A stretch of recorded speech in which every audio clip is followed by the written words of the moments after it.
Hello again, Karate 360 fans. I'm one of your hosts, Kalan Anglos, here with I'm Richard Mosdell. our other host. And again, this is Karate 360. Welcome to episode 17 of Karate 360. Richard, here we are again. In the Kenzen 360 event mobile. The event mobile, the studio on wheels, maybe you might call it. That's right. So if you're walking by us right now, wave and say hi. Yeah, that's right. Wave to us in the wave. Wave to us in the wave. There we go.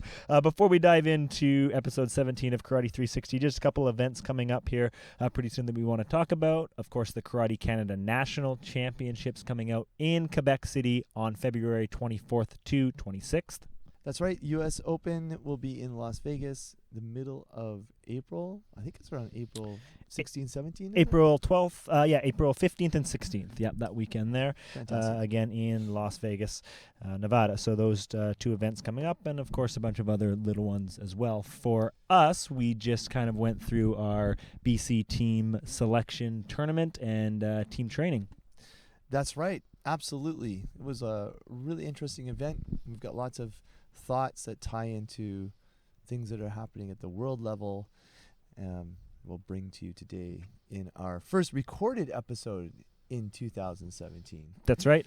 Our last episode we recorded at the end of 2016. So here we are, our first recorded one of 2017. So with that, guys, we bring you episode 17 of Karate 360.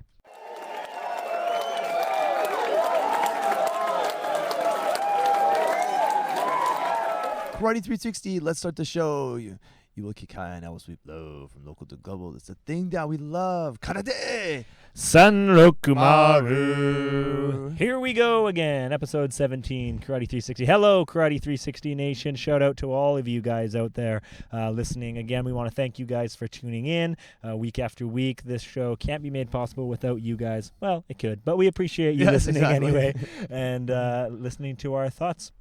I like the fact you guys aren't writing, you suck. Yeah, that's right. But there's actually encouragement like, wow, I actually listen. That's right. And I really like the feedback we get and also you guys joining the conversation. That's probably one of my favorite things, when somebody comes up to us, says, hey, I really liked, today I had one of the coaches from BC team said, wow, these kids look really pliable. That's great. And I said, yes, that's right. So just things like that where you guys support us and join in our conversation. And that's really what we want. This is, a place where we can talk about our opinions and talk about the karate world. But really, with your guys' help, it becomes more of a global conversation. That's right. So let's get into all the crazy global stuff going on. But first, Kalan, have you had a good week? Well, as you know, this has been a pretty busy week for us, getting everything ready and just kind of going over now this past weekend was, like I said, the BC team selection tournament. So the final Grand Prix tournament for the provincial team. And we'll talk a little bit about what that means, the grand points. So just getting ready for that, getting all our kind of coaches duties in line and getting the athletes ready. Going from there, it's been great. And then, of course, also starting up this week with school again, not for myself, but obviously for everybody else as well. So lots happening in my world for sure. Do you want to hear the club theme for this week? Absolutely. In our karate club this week, you have to figure out if you're one of two types of people. Okay. The first type is only two options this week. Okay. I can definitely do 5 more. Or I can't believe you made me do the last 5. Yes. And that can apply to anything. That's right. So when I say, okay, everybody, we're going to do 10 push-ups. How many are you actually going to do? 15, Sensei, 15. Yeah. It came out of a couple classes where people were new and some school classes that we run for schools where they're saying, are you a fitness trainer? Are you trying to make me do too many? No, this is really good for you. You should do it. I can't believe we had to do another set. Aha. You've just dropped yourself in the classification number 2. Yeah, that's right. Yeah, we got to get you up to classification number 1. And actually, we see that even a little bit in the competition world as well for provincial trainings or just kind of any trainings even at all, really. if we're talking kumite training or kata training or whatever, if you give the option, well, who wants to do some matches? That was something that happened at the trainings this weekend. Is the head coach asked who wants to do some simulated matches, and some people are, I'm tired, I don't really want to. But some of those guys, yeah, let's go, I'm ready, let's go. I don't care if we've done a tournament yesterday, training all day today. I just want to fight. I just want to compete. So it's the same idea, Or are you a fighter, or are you somebody that well, I don't know, I'm just gonna sit this one out type thing? Yeah, I've had a lot of conversations with some really good ones with Professor David Cox, who's a sports psychologist. That's right. Yeah. He was there, top of his field, and he said at the 8 to 11-year-old age range, and then sort of 12 to 15, obviously going through puberty, you really see who really wants to do it and who doesn't. Yes. And that's a weeding out period. In professional sports, if you think your child is going to I think my child really has a shot, those parents are going through those thoughts in the 10 to 14 year age, when their kids are 10 to 14. Yeah. But when they're 14, realize, well, the 2 of 1,000 are going to make it. My kid's not in the 2 of 1,000. Right. And the pressure comes off. And you can't have younger ones with the same seriousness as someone who's an adult. But no, that's true.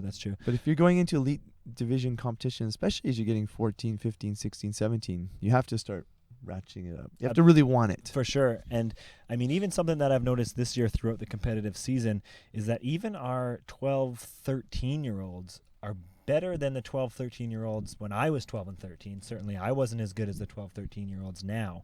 So while they are better than they were before, and they're going along that track of the competitive stream, the argument always comes up as are they peaking too early, or are they specializing too early, which is always a hot topic as well. So, but for sure, the actual talent level of the 12, 13-year-olds, at least from what I've seen, is better than it's ever been. Mm-hmm, mm-hmm. Would you agree?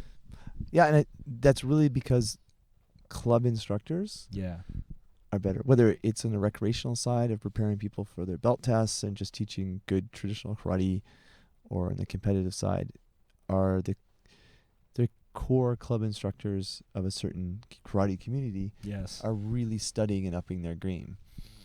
And for sure, especially with more technology, but there's less sense of isolation now. Yeah. I mean, even in a world where you can travel so much more cheaply, a good example is, in the mid 80s, to fly to Paris was like a $2,000 trip. Right. Yeah. Right now, you can go to Paris much cheaper than that. You can get around the world. And I know I can get from here to London or here to Tokyo for about the same price on an off season of $1,000, right? And not cheaper. Yeah. So travel, information. So the people who are, they're not just a carrier, but they're full blown committed to the cause of getting better. Yeah. Can get better. So it'll be interesting to talk to other people in other locations where they feel their karate community is at and where it's going. Sure. Yeah. Whether it's, again, for the Dan tests or the just karate learning in general. Yeah. But even at that, younger level, you see these athletes in the dojo or at competition doing like super empe and Kalan and all these more advanced. Too soon. Yeah. These advanced katas where they haven't even matured to the point where they can manipulate their body properly. I mean, the katas still look good, but are their fundamentals really there? And is their body prepared for those type of katas? And sometimes they're learning those just on YouTube. Yeah, absolutely. So they're not getting the one-on-one kind of critique and the help there. Exactly, a little bit deeper into the critique. So I mean, don't get me wrong. I think using YouTube to help you develop your skills is absolutely a great thing that technology has given us. Actually, just talking with some of the coaches this week, we had that conversation where why would you not be watching, your favorite fighter or some of the best fighters, Rafael Agaev, Douglas Bros, these guys. If you want to be a type of fighter like them, why would you not watch them? They're on YouTube. It's all over the place. But now, again, those are talking the more advanced, older adults and 15, 16-year-olds and that kind of thing. Yeah, I think you have to be a club instructor. You have to know, I mean, kids will find out stuff, but you have to know what to motivate, to tell people. And on the traditional side as well, I'll have people come up to me and go, okay, well, we studied the kata on YouTube over the weekend. I think he's really got it. It's great. And they show me what they were doing. I was like, oh, I think you watched a different style of a different version from somewhere else. So we've got to make sure that, like at our club website, we put up all the videos that we think this is good videos to watch for learning. Yeah. it's a really interesting time, especially now that there's a much bigger spotlight on karate. No matter where you are, Sure. there's a bigger spotlight on it. Yeah. So why don't we talk about first the recommendations at the back in the back appendix of the World Karate Federation rulebook for 2017 that came out. Yes, because this is the first tournament that we've had where we put in play the senshu rule. That's right.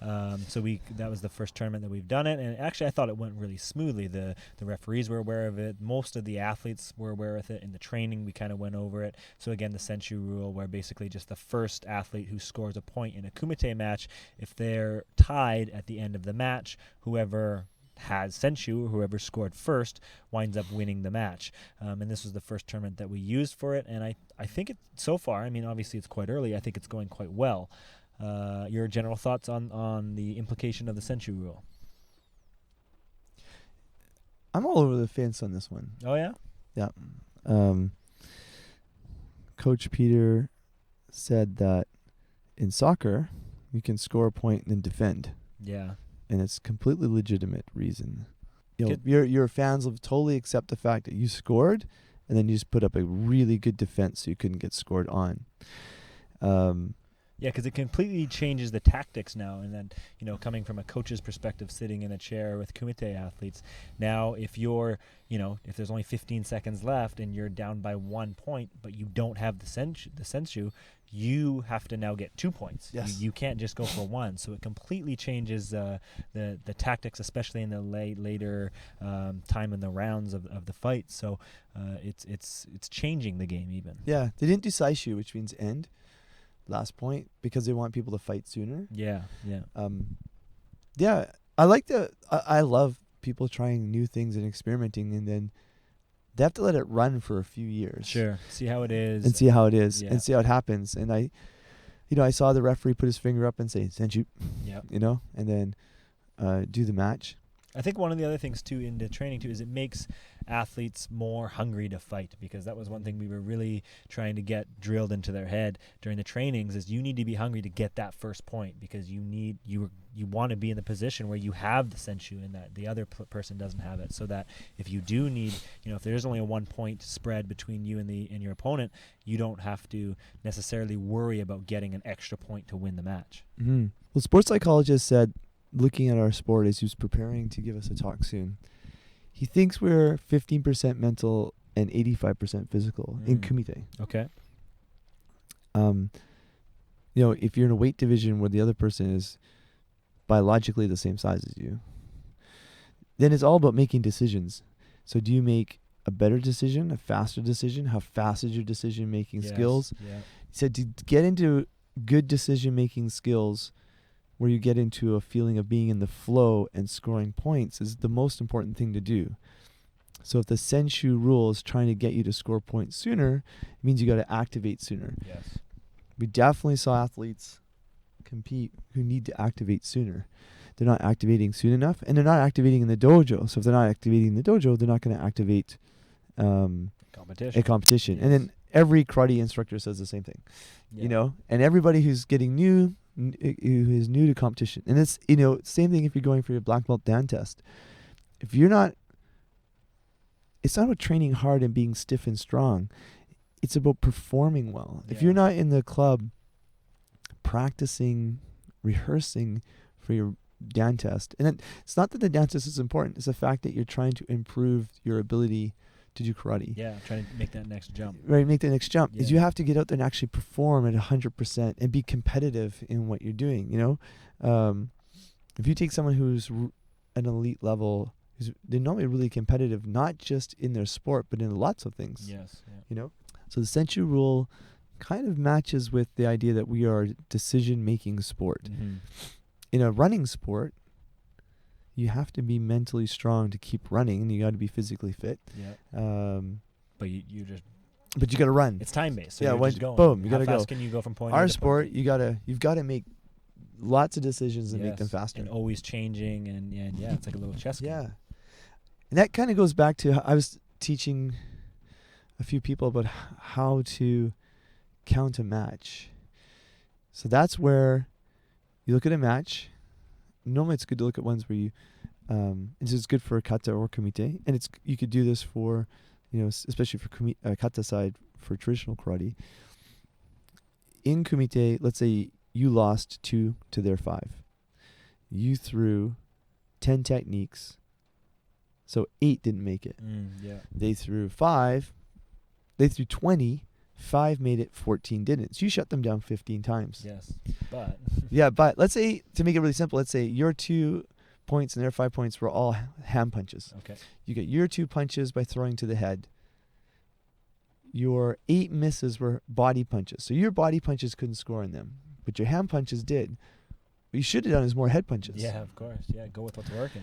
Let's say for their 5 points, they scored on all body punches. But for the 15 that they missed, it was all head punches or head kicks. So you shut them down when they were coming at your head, but you didn't shut them down when they were coming at your body. Right. Now let's say, now you're counting the match. So counting means it's like a scientist looking at numbers and coming up with a measurement. So did your 2 points come from the first 30 seconds? But then you notice their 5 points came from the last 30 seconds. Yes, yeah. So then, okay, how does that match be the 5 categories of being an athlete? Like, where does it correlate to technical, tactical, physical, mental, and emotional? Well, if their points were scored in the last 30 seconds, physically and emotionally, you flattened. Yeah. You flattened out, Yes. like you flatlined.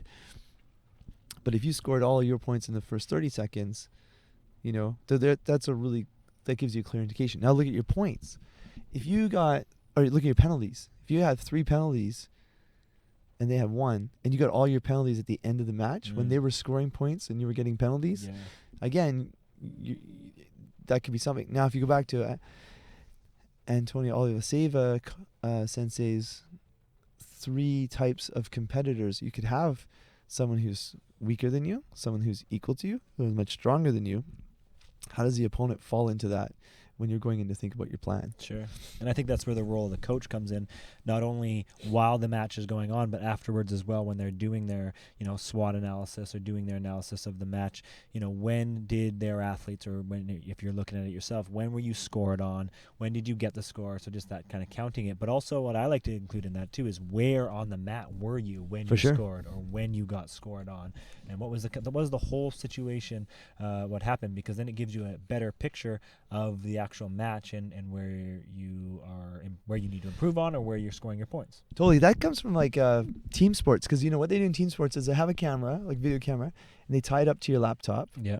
And then each key on the laptop equals one of the players on the field. Yes. Yeah. Right? So then, okay, so I'm playing soccer and having a great day, and I was like, it's awesome. And at the end, hey, coach, I had an amazing day playing on the team day. You're like, great. Okay, well, every time I touched the ball, the analyst on the side pushed the key that was for mine. Every time it came to me and then left. So, okay, you hit review for that player, and it comes up that you touched the ball 10 times. All right, awesome, I touched the ball 10 times. And you lost it 9, and you only successfully passed it once. Yeah. Like, I thought I had a great day. Not as good as you thought. I had a great day. And Craig Devlin, who's one of the national team coaches as well. I have met him before. Yes, you have. This is one of the things that he's kind of doing in some of his graduate work is trying to get some of the statistical analysis of an actual karate match and quantifying it and kind of doing all that. And I think that's something that, as the sport of karate evolves, is going to become not only important, but it's going to evolve with the sport and is going to be used a lot more. Absolutely. Yeah. Which is great for a stats guy like myself. No, absolutely. And then if you think about counting a kata match, you watch your kata match,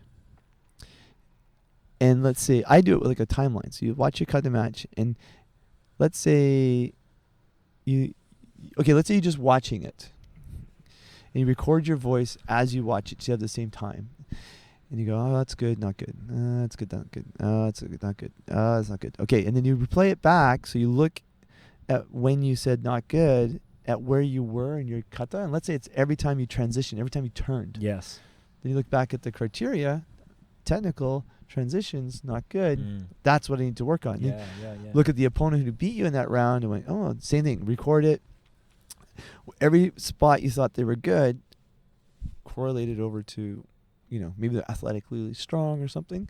So you can start teaching yourself, because I think that's important other than just going on feeling. Yeah. You know? Yeah. Same thing when you do it in the dojo. Anybody, you could be practicing your kabuto, you could be practicing your basics in the club. You have to be able to really think clearly about how to look at it. Sure. I think it's going to be interesting what they come up with for having a metric for kata competition. Yes. You Yeah. know? That's something that we've kind of talked about a little bit. That's too. right. Now, one thing I want to chat about is, and by the way, if you hear cars going by, it's because we're recording this in the In our Kenzen, portable, and then this is the Kenzen Kenzen mobile. mobile Karate studio. 360, Karate 360 mobile studio. That's right. All right. I'm going to read to you now. What I want to talk to you is about the appendix number 10 and the new rules. And this is some. These are some things that are compulsory for the World Karate Federation Youth Camp, and they're going to be recommended for continental and national federations. Did you read this? We've been over it, but I haven't read Okay, that specifically. so kumite for children between 12 and 14. Techniques to head and neck, no contact. Any contact to Jodo not allowed. You have 10 centimeter distance to score. Yeah, so that's all A the minute same. and a half bout. Okay. That's Yeah. a little bit shorter. Yeah, a little bit shorter.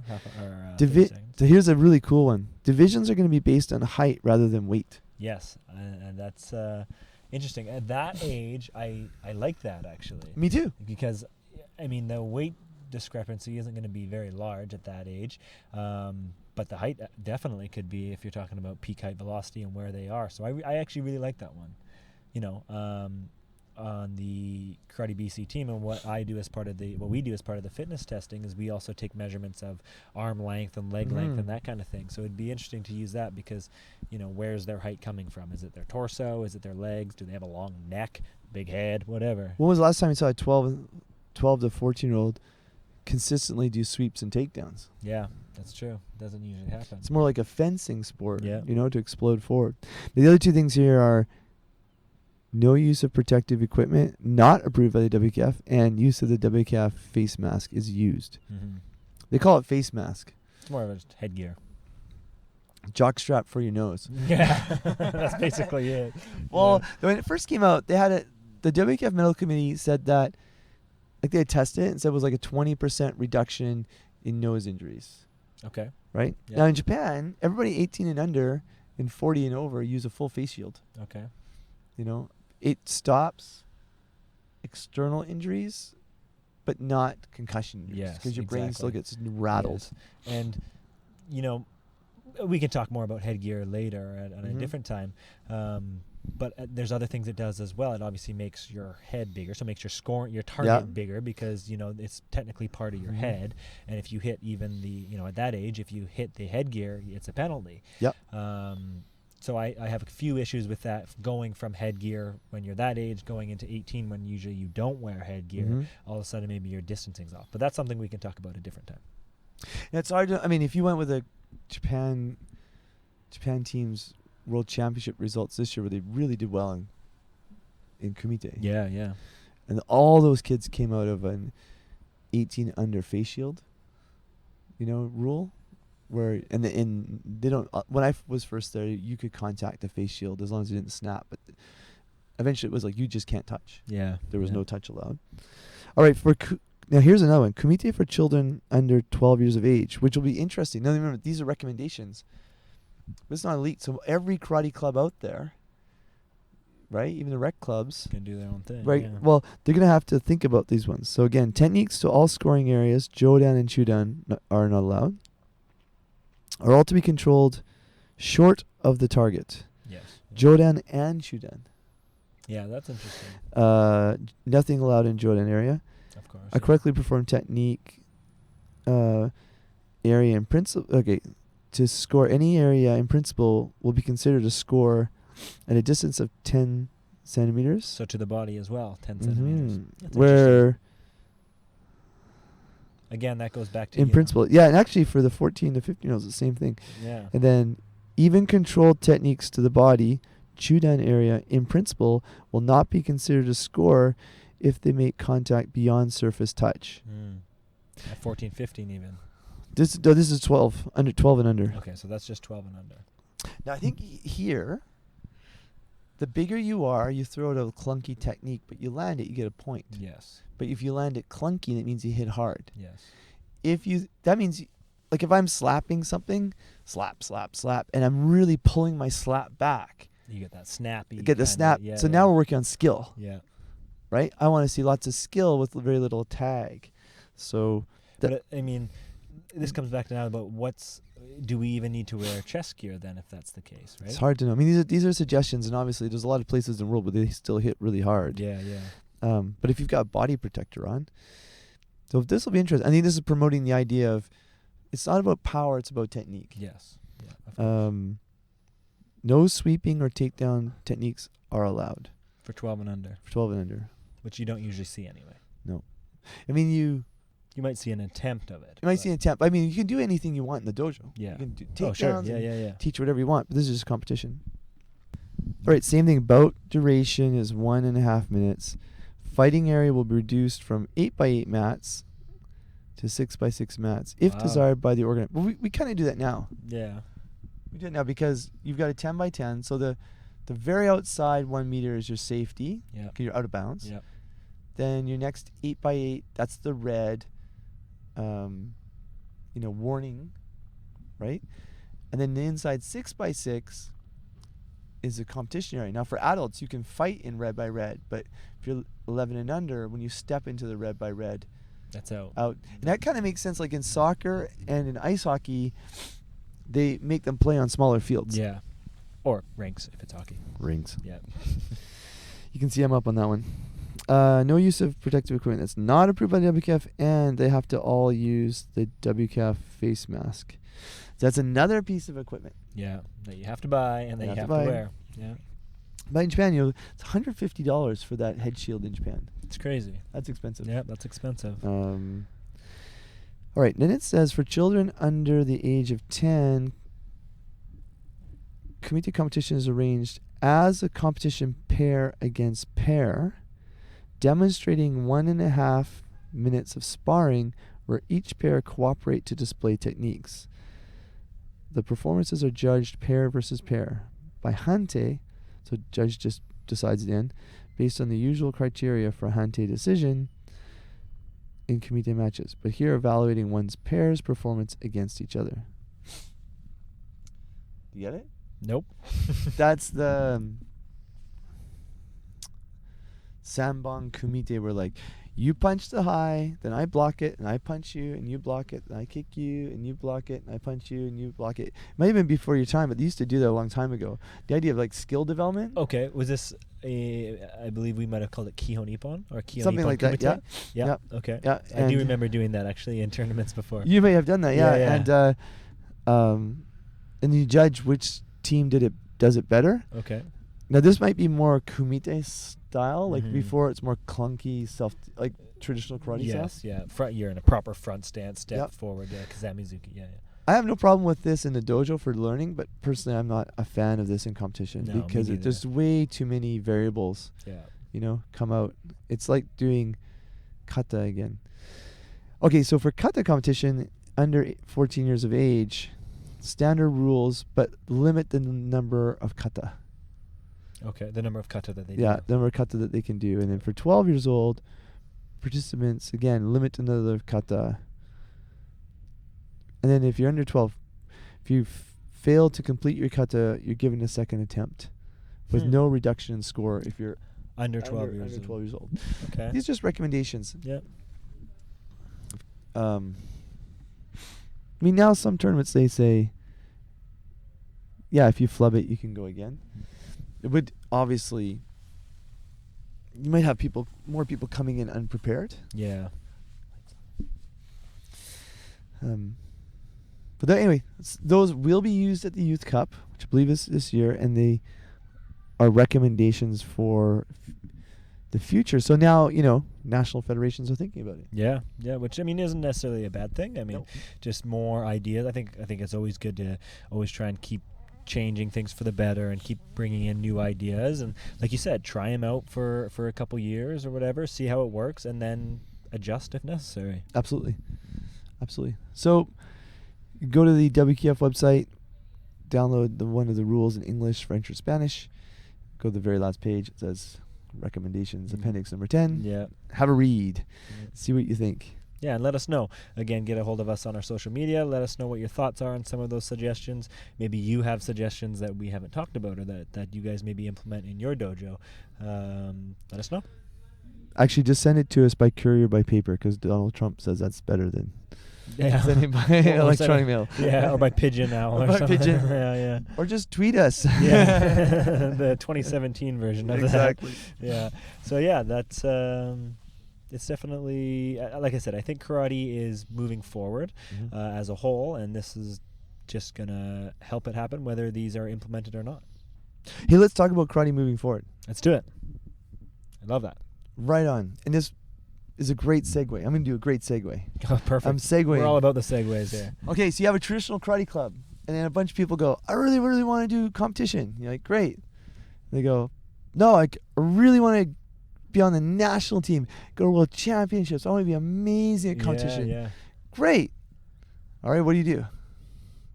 How do you go from people only join a karate club because, I want more the parents basically, I want more self-defense for my kid. Yes. I want them to smarten up, I want them to learn some self-defense, I want them to have some friends. Maybe get in shape. Get in shape. Or just get out there. Yeah, That's right, So not getting into it for competition, but then after a while, if your instructor says, hey, we can do some competition stuff. Oh, that's great. But then when it comes time to really wanting to excel, this is what we're kind of thinking about right now is, do we create a new stream at a certain level where they just, and we'll just make it really simple. We could be talking about kata, but let's just talk about kumite. They're just going to do kumite. Yeah. So we make a new stream. They just do kumite, however many times a week with fitness training and everything. And they go for it for 8 years, 10 years. I like to think in 3-year segments. Yeah. Go for 3 years, make the national team. When you make the national team, your next 3-year cycle starts running. Yeah. Maybe for the Olympics it's 4, but I like 3 years is easy to think about.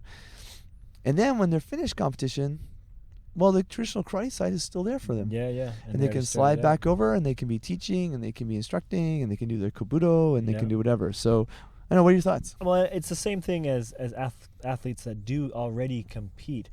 Usually when you start out as a kata and a kumite athlete, especially when you're young. Most club instructors want you to do both, or think that it's beneficial to do both, and I would agree, especially when you're young.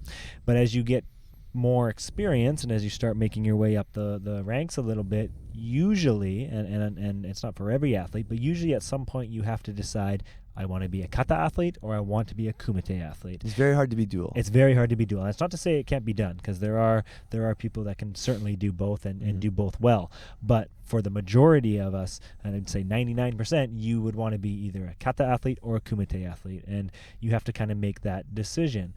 Same thing for this. At some point you have to decide, if I want to place at a national level or international level, world level, you are going to have to do what you're trying to do. So if you're a kata athlete, or in this case, if we're talking kumite, you have to train kumite all the time, I think, because there's other athletes in the world who are just training kumite, and if you're doing traditional stuff half the time, kumite stuff half the time, you're going to fall behind.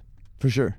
Yeah. And I want to be able to think about this more so that people feel like they have to leave their club. No, for sure. And that's the other thing too. You want to make sure, most clubs that we're associated with, at least, are traditional karate clubs. I would say most clubs are.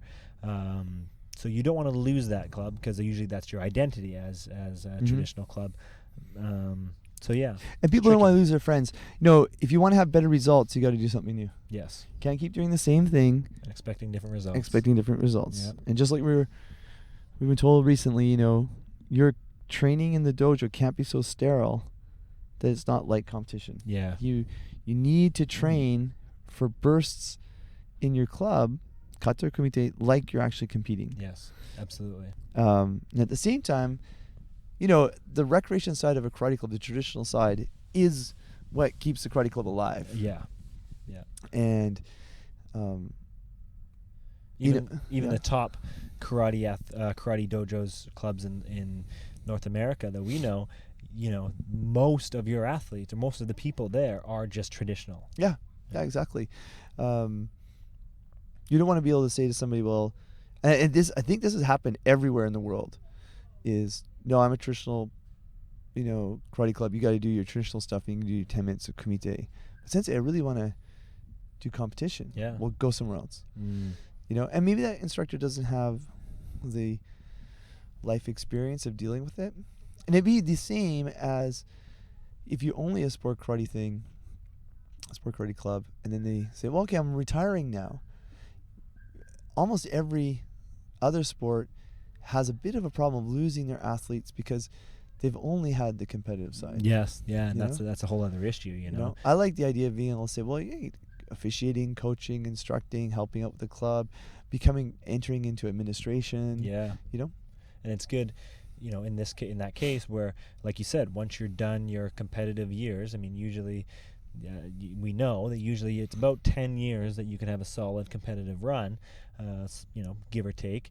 After that, for some people, it's like, well, what do I do? Well, it's great that you'd have the opportunity to just slip right back into the traditional side and start doing it. And something that we've also talked a little bit about is, well, what if you have somebody who's mostly, wants to be a competitive athlete, wants to go for the worlds or whatever, so they're training mostly that, but then they all of a sudden decide, well, you know what, maybe I want to spend some time and go for my next belt.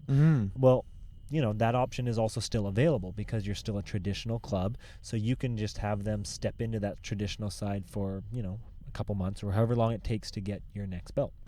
Absolutely. If you're super fit, you pound it out for 2 months. Yeah, you should be ready. It's about performing and knowing what you're doing. Yeah. So I mean, just having that option is great. Absolutely.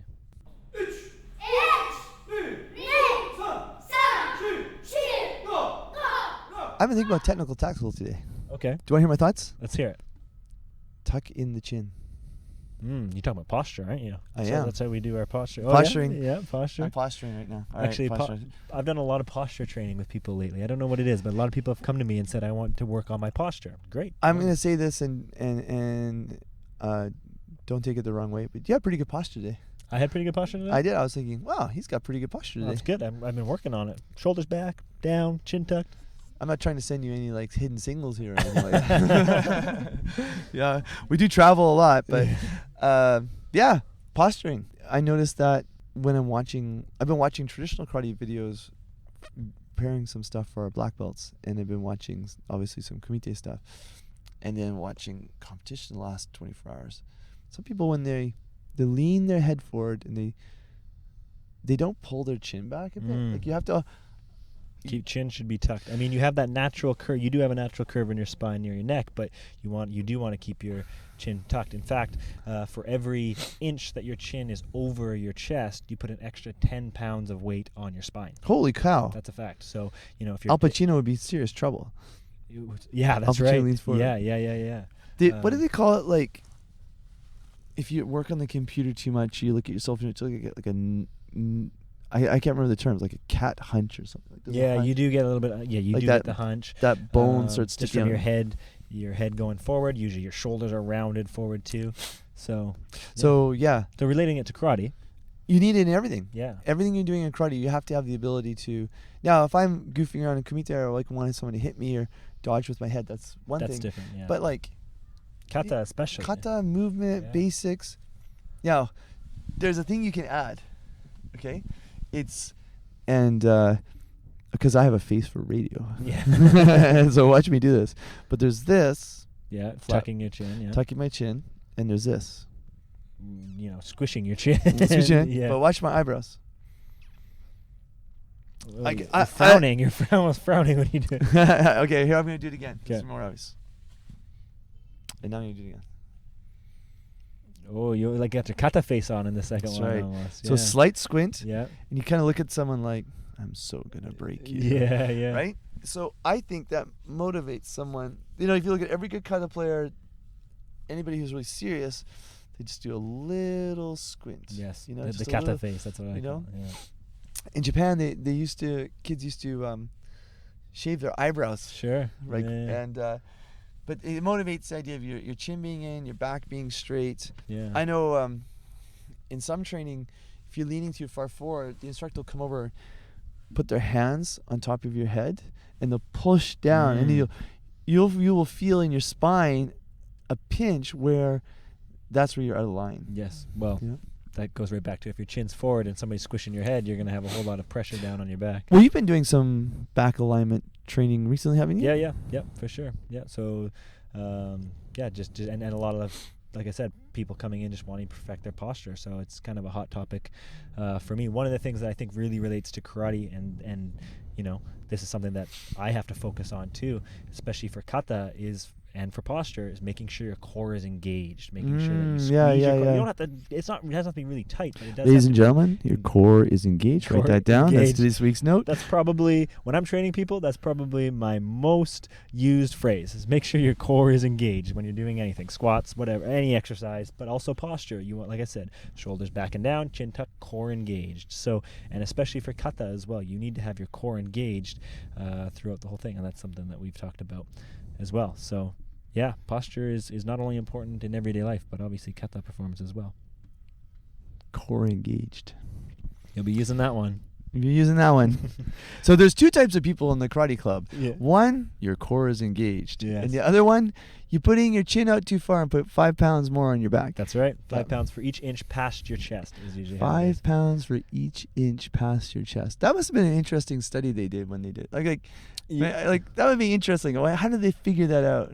It's actually not too hard. You can actually put a little bit. It's called a goniometer, which you can actually place. A gomiometer? Goniometer. Like those hand grip strength. That's a goniometer. That's a hand grip goniometer. It basically tells how much pounds per square inch PSI you have in your grip. You can actually place something like that on your back so that you can actually see how much pressure is coming down on your spine. Wow. So you can. It actually isn't that complicated. That's okay.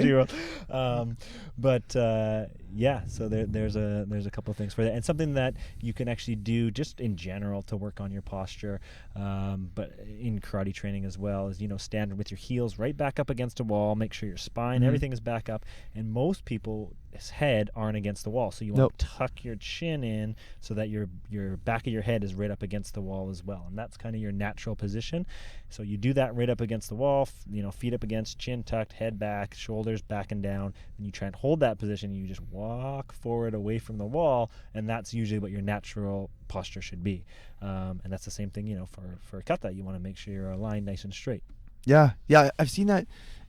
That's really good to remind it, because I've seen it used for people preparing for their Dan test, and they'll make them walk over to the wall, try and get their back straight. Yeah. It's so uncomfortable at first. And some people, what they don't understand too is they'll say, well, I have a little arch in my lower back, or even sometimes up by their neck.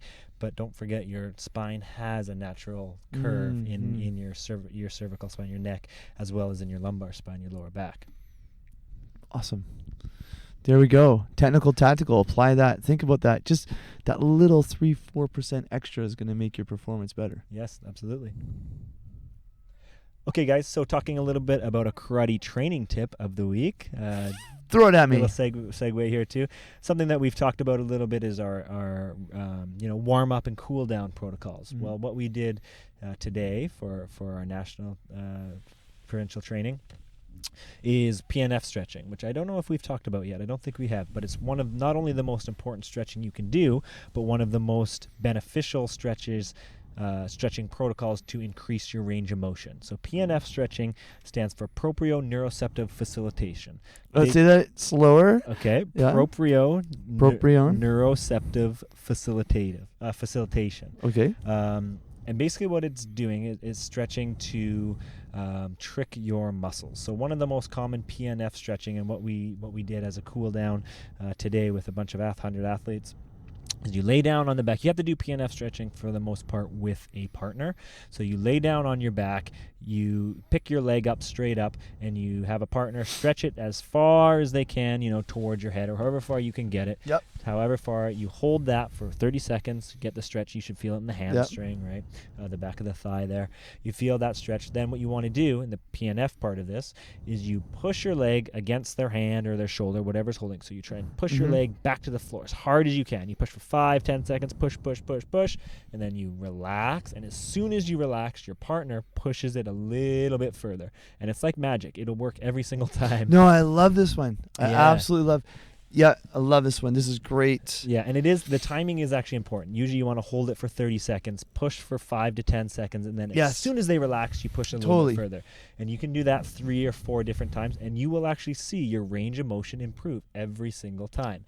And basically, in the kinesiology world, what we're doing, like I said, we're tricking the muscles. I think we've said it, we've definitely talked about it before, is maximum contraction equals maximum relaxation. That's just the way a muscle works. The harder you contract a muscle, the more it relaxes after the contraction. So by doing these PNF stretching, you're tricking the muscle. You're contracting as hard as you can, and then you relax, and that's when you want to trick the muscle and push it a little bit farther. So there's hundreds of different PNF stretching you can do. That's just one very common example, but there's hundreds you can do. Look them up online, PNF stretching. You need a partner, help you out, do it in the dojo. But I love this one. Actually, when I do this one with the hamstrings, where either I'm lying on the floor, standing against a wall, and someone's pushing my leg. Yeah. And I push down for 5 seconds, and they push back. On about the 8th or 9th time, like I'm standing against the wall, my toes are touching the wall. Yeah, no, it works. It's like I said, it's like magic. You're really amazing. Just tricking your muscles. It's these little things that you can do. It's great. Now I also need to reiterate or to make sure that we want to make sure we do this at the end of our training. Yes. Not at the beginning. So what you're telling me is not to do your PNF stretching until your cool down. That's exactly it, Richard. Why a cool down? Well, you want to do it when your muscles are still warm. So you save the PNF stretching for after your workout. You never want to stretch a cold muscle. You actually do more damage than good. So I think I've said that on this podcast before. But yeah, you want to do the PNF stretching at the end of your workout or after training when your muscles are still warm, the blood is still flowing. You'll actually get the best results there. So don't do it when you're cold. Do it at the end as part of your cool down. I think I've watched you lead athletes through a butterfly stretch, and then they have a partner push their knees down or same. stand on their legs. That's the same thing. That's the same PNF type of stretching, just a different muscle group, obviously. So same thing, yeah. Have you seen me do that with my kids? Yeah, with them standing on your knees. and they have to. They're standing on each side, and they have to practice their punching while moving my legs up and down. Yeah. That's great. That's funny. So, yeah, and they have to engage their core. Of course, engage your core, and it'll make you more pliable. Exactly, more pliable. Yes.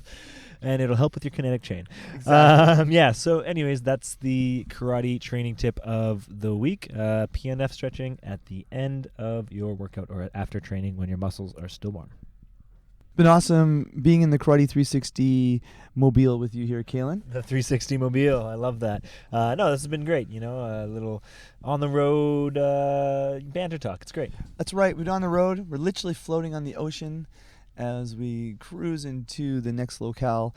And I look forward to riding in the Karate 360 mobile as we head off to the Canada Open June 3rd and 4th. Yes, and it's already 2017, so, later this year we can finally say the big Canada Open, the inaugural Canada Open. That's right. I'm actively working on the logo right now. Ah, that's great. No, that's good. Logo, poster, all that stuff. Hopefully we'll have that done and up on the website by the end of this month. That's great. And there's already some buzz happening. I mean, people are already starting to talk about this. Actually, I had one of the athletes at our training who's got some connections with the Iranian team saying he's going to try and get the Iranian national team to all come out to Canada Open as well. So it's just great. It's just blowing up. Everybody out there, we appreciate you listening, calling in, buzzing in, send us a text, and that's episode 17 for you. This is episode 17, guys. Again, thank you for listening. Join our conversation. You can find us at www.karate360podcast.com. We are also on all the social media, Facebook and Twitter, Karate360. So find us there. Talk to us. Again, we're on YouTube as well. And a big thank you to our staff today. We had our staff manager here in the back, Laszlo, just making sure that everything goes properly. Laszlo's keeping his eye on us here. Absolutely. So again, guys, thank you very much from Karate 360. This is episode 17. And remember, these episodes come out every Monday morning, so make sure to tune in to start your week with some Karate 360. I'm Richard Mosdell. I'm Kalan Anglos, and we'll talk to you guys next week. San Rokumaru.